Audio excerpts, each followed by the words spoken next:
Welcome back, guys. It has been a minute, and we've been a little busy. I feel like we've said that in our last 3 videos. Well, it's been true. We've been a little bit busy. We do have a lot of content coming up for you guys, but today we are talking about Shape of Water. We wanted to introduce, though, our cat. This is our new family member. This is Mojo. He's a little tired of being held at this point. He is one of the items that has been making us very busy. We found him on the street about a month ago, so... And he's had a few health problems that we're dealing with because he was a street kitty, so that's been fun and hectic. So I'm going to let him calm down and go now. But this is Mojo. Welcome to the family. You can go. He doesn't like Bye. being up with us too much. But, like I said, we are talking about Shape of Water today. This was Brittany's most anticipated film of the last several months. Of the last, I would say the second half of the year, because we started our YouTube channel in July, and so once I started looking forward to movies later in the year, this was definitely one that I was extremely excited about. Well, and what movie did we even see? War for Planet of the Apes. Yeah, because, okay, so the trailer didn't even come out. I didn't even know it existed until we're sitting in the theater, and it shows up, and I was like, yeah, this trailer dropped during the War for the Planet of the Apes opening weekend, and so the first time we saw the trailer for this was in the theater, which was a really fun experience, because nowadays we see trailers the second they drop, typically, unless we're waiting to do a reaction. That's true. So it was a really cool, fun experience to see the trailer, which we'll talk about why in a little bit. So for those of you who may not be familiar with this movie, or possibly didn't see the trailers, this is a fantasy romance is the best way I can explain it. It's kind of magical realism a little bit. But basically there is this water creature that is very humanoid that is found by the government, and they proceed to do experiments on it, as the government does with things like this, and it's set in the Cold War era. Yes. So, and it's about a woman who ends up kind of forming this unlikely friendship and bond with this creature. And it's a very artsy movie, which I don't typically like, but I loved. I mean, in classic Guillermo del Toro style, who is the director, and I believe he wrote it and came up with the concept. Yes. He did everything for it. So fun fact, he actually pitched this to Sally Hawkins, who's the main character, before he even had it fully written. Oh, wow. Yeah. Okay. Which he did say he wrote all these characters for the actors who played them. Yeah, the main 4 characters, he specifically wrote the roles for those actors and actresses, which is really cool that he actually ended up getting all of them. But like I was saying, his movies are always so stylized. If you've seen Hellboy 1 or 2, Pan's Labyrinth, anything like that, they're very stylistic. And this movie's no different from that. Well, before we jump into the characters, this review is going to be spoiler-free. We're going to try to avoid spoiling anything. There are a lot of details I feel like we want to say, but we will not divulge any of those in this video. Or if we really feel like it, we'll put it at the tail end and put a massive spoiler warning up before we do. Well, why don't we hop in and start talking about Sally Hawkins' character? And she was great. I don't think I've seen anything else that she's in. Didn't we look it up? And yeah, I don't think so. So she was a surprising romantic lead. I feel like typically nowadays, and not that she's not a beautiful actress, but she's just not the typical young model-esque looking actress that you would have as a romantic lead. And so I really enjoyed that she was just much more everyday kind of thing. I don't want to say real, because beautiful people are real too. She was just much more, I guess, relatable as a character, I think, for me personally. And she's a mute character, for one, for those of you who may not have seen the trailer or the movie. She's mute, which I think is really cool. Yeah, it was very cool and a nice bit of representation. And I thought they portrayed the muteness very well. And a fun little tidbit about her being mute means that because of the other characters that are in this film that we'll get to, Octavia Spencer actually pointed this out in an interview where she said that she really enjoyed the fact that the main character was mute, because it meant that majority of the dialogue in this film is made by a black woman and a gay man. And during the time period that this is set, that's kind of unheard of, or just not as popular. So it's really cool that that's how this ended up being in such a time period where that wasn't represented as well.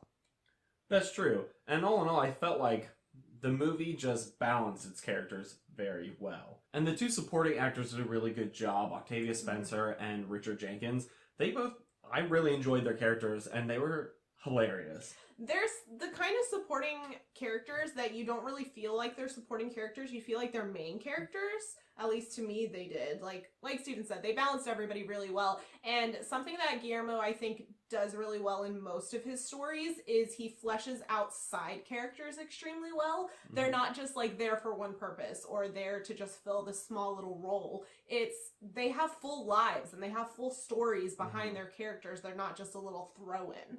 So you actually end up getting a lot of details about these supporting characters that I feel like in a normal film they wouldn't bother putting in. And sometimes it's like, I don't want to say excessive. It's just like way more than you expect from a normal movie. Like little things they like, other things that are like, it's not relevant to the movie at all, but it makes the film more valuable with those characters in it because they're so fleshed out. And not only that, but some of those details were very subtle and not overly stated. So they were things that you had to pay attention to pick up on about their characters. And I just thought that was a really cool way to get to know their characters without it being shoved in your face. Let's talk about the other two huge characters in this film. So you have Doug Jones, who plays the aquatic creature, and then you have Michael Shannon, and he plays the antagonist of the film, the big government guy. So, oh my gosh, Doug Jones, who is known for doing every creepy monster in all of Guillermo's films. Him and Guillermo have worked several times on different films. He's done Pan's Labyrinth. He played Abe in Hellboy, which we'll talk about those correlations in a minute. And he's done a lot more. He currently plays a main character on Star Trek Discovery, which is really cool. He's just done a ton of stuff. He is one of those actors that, because he's in such makeup all the time and his character, like his own person is disguised as a different character, you don't realize it's him a lot of times. So like even he's in a Hocus Pocus. Is it Billy? Is that the character's name? He's like the guy with the mouth sewn shut. That's Doug Jones. Oh, I didn't know Fun that. fact. I have all the fun facts in this video. Yeah. Well, I just think he's like one of the most prolific actors that no one's ever seen his face before, like just his face, because he always is in some crazy makeup. But he does a really great job, and you can tell with the practical effects they do for his character, it just looks so good and It's so real. all practical as far as I could tell. I don't think All of there's it's any practical. CGI for that character in this movie. I don't want to spoil it. Even like the designs and other things they do with the interactions, those are all, they're not CGI. The way either. like his eyes move, I think, was a practical effect as well, which is amazing. The eyes and his like fins and everything. Because he's an amphibian, so he has the kind of like double blink thing that a lot of like reptiles have and amphibians, and it's such a cool practical effect.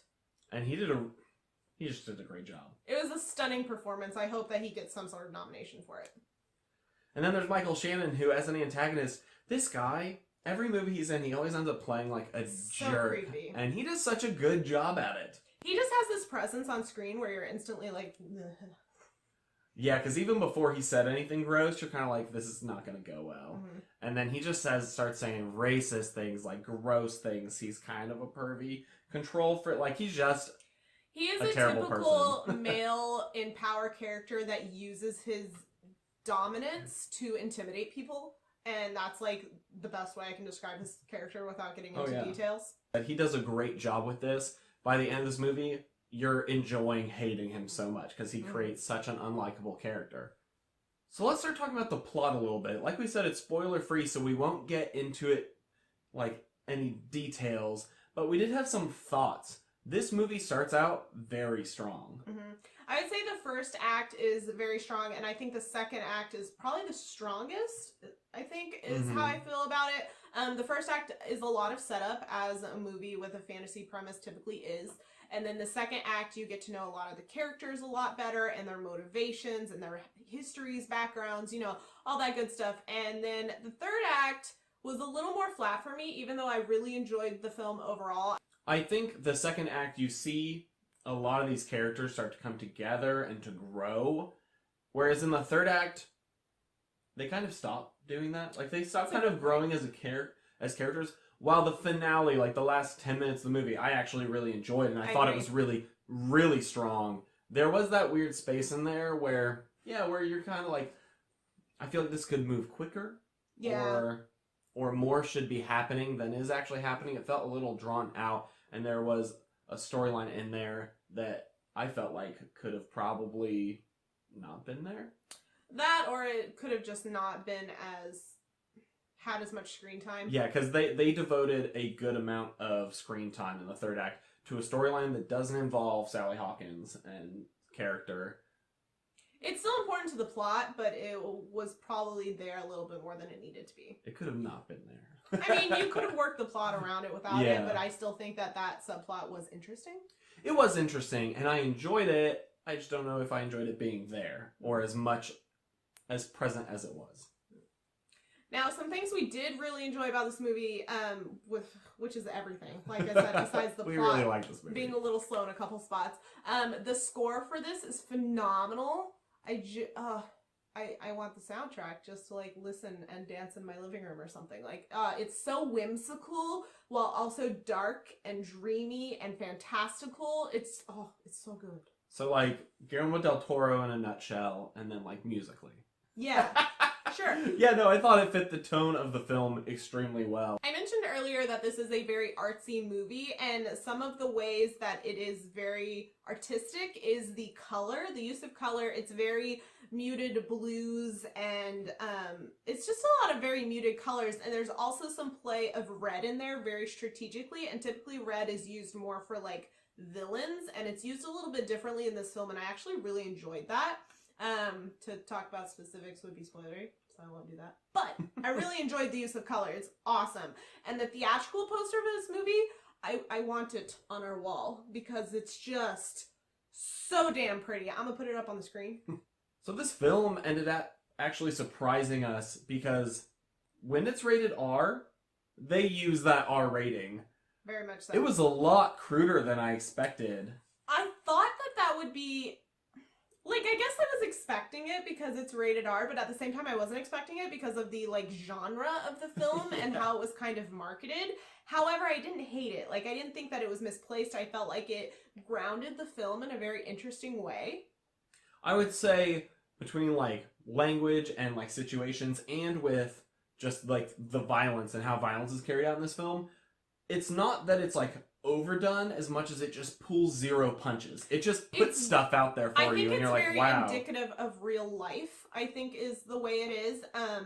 Like Steven said, there's some violence in there and like physical brutality.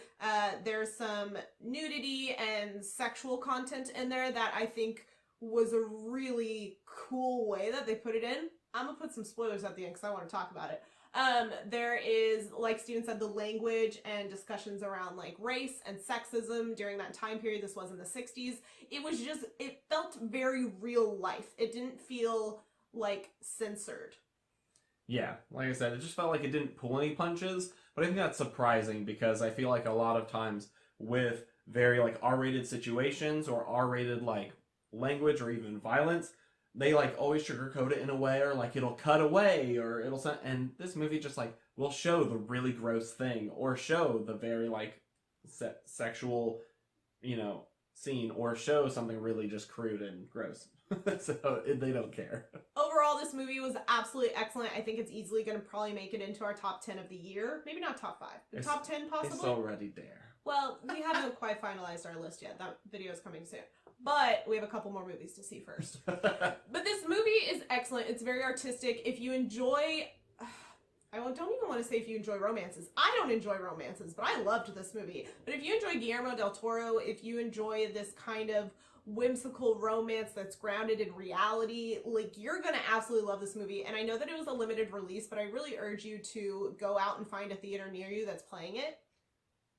Yeah, I mean, it's just a beautiful looking film, a very entertaining film, and surprisingly hilarious film. That's true. It does have a lot of good humor in it. I found myself laughing most of the way through the movie. You can tell that there was a lot of love and care put into this movie, and I just think that's something that most of Guillermo's films have. It's just...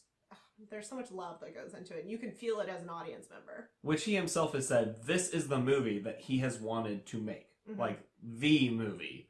So this was his baby. Yeah, so if you're a fan of him, definitely go see it, support that, because I believe it was a smaller movie, despite it having that like AAA big blockbuster feel and how beautiful it looks and how it's cut and everything put into it. But from what I saw, it's actually is a smaller film. That's why it has a limited release, so make sure you support it. Alright guys, so we couldn't resist using some of this time for spoilers. There are some things we have to talk about because some of the parts about the film that excite us the most, we have to discuss in this video. Like we said, there will be spoilers, so at this point you can leave, or you can just like click to the very end if you really love to see us say goodbye. But you know what we thought of the film, so let's hop into some spoiler discussions. If you haven't seen the film, leave now or forever hold your peace, and don't bitch at us in the comments. Bye-bye. Bye. So, the part of this movie that excited me most, and when I first saw it, is the aquatic creature, Doug Jones' character, looks so much like Abe. And so From Hellboy, if you are familiar with Yes. the Hellboy series. I have decided that the fan theory that their kid... Okay, yeah. Yeah. So, when we first saw the trailer for this, we literally geeked out in the theater. I know we mentioned this earlier, but like, seriously, we're sitting in the theater about to watch War for Planet of the Apes. It's like opening weekend. I think we saw it on like Saturday or something, or even Friday night. I don't remember. But we're sitting there watching it, and I was just like, what? Which, I thought it was going to be Hellboy 3. I know, we did and at I was first. like, like in the movie theater, but it wasn't. It wasn't. However, even in the trailer, they teased the whole, if you're familiar with Hellboy, and if you're not familiar with Hellboy, Abe has this affinity for hard-boiled eggs, and he has this affinity for classical music on like records. It's like his thing. It's how he was raised. But in the trailer, you see that this creature in shape of water likes eggs and likes classical music because Sally Hawkins' character introduces them to him. She plays the music and she feeds him eggs. It's too damn similar to be a coincidence. Guillermo del Toro has gone on record saying it is not connected to Hellboy. I don't fucking believe him. I think that if Hellboy wasn't done, and if he got all the rights to Hellboy, that this would have been like a prequel. Yeah, like the prequel story of that character and how he came to be. And like we said, this is mega spoilery, so the very end of Shape of Water, you see that somehow this creature, which never even gets a name, he gives Sally Hawkins' character gills, essentially, and she lives after being shot, so they go off together. Mm-hmm. And we know that they can have sex. We'll talk about that in a second. So clearly it's feasible. It's in the 60s. It's perfect time period to have Abe be like around the age he is, and we also don't know how these creatures age. And Abe is a lot more humanoid looking than the creature in Shape of Water. It makes so much sense. It does make so much sense, and so I've like, decided... I feel like all the like conspiracy theory gifs with this movie. Well, because if it wasn't so close, he wouldn't have felt a need to put those strings together. Like eggs. You could have chosen any food to have that time, but you chose eggs specifically, and you could have had any kind of creature, but you chose the one that looks just like Abe Sapien. You could have had, like, there's so many little things that I've decided that's how it is. And it is cool that it's revealed that the creature is not just like a creature, like where he comes from, like the locals call him like a river god. And at the end, they kind of confirm.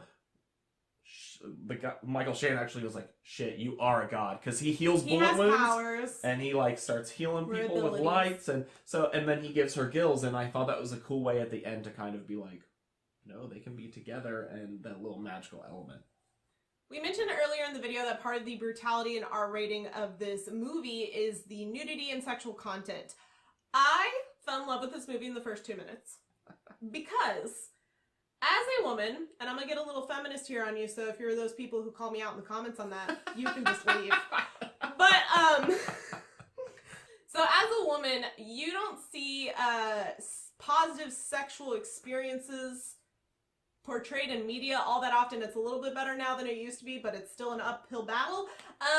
And part of the beginning of the film is Sally Hawkins' character going about her daily morning routine or afternoon routine, whatever, her before work routine.